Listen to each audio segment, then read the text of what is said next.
মালদার চাঁচল থানার স্বরূপগঞ্জ এলাকা থেকে রবিবার একটা লক্ষ্মী প্যাঁচা উদ্ধার করলো পুলিশ। এক ঝাঁক কাকের ঠকঠকানিতে গাছের ডাল থেকে মাটিতে লুটিয়ে পড়ে ওই লক্ষ্মী প্যাঁচা।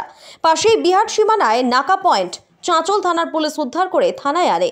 সযত্নে চটের উপর রাখা হয় থানার আইসির অফিস ঘরে। বন দপ্তরকে খবর দেওয়া হয় পুলিশের তরফে। 1 ঘন্টার মধ্যে বন দপ্তরের কর্মীরা থানায় পৌঁছয়।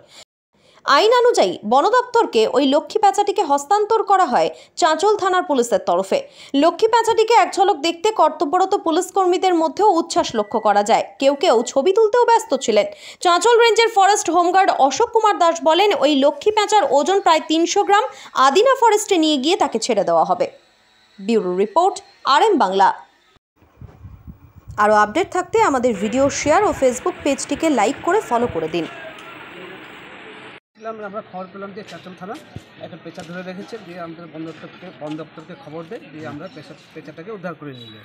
এটা পেঁচার নাম কি? লক্ষ্মী পেঁচা। কত হবে? ওই 200-250 গ্রাম হবে। কি খায় এরা? এটা পোকামাকড় খায়, মাছ খায়।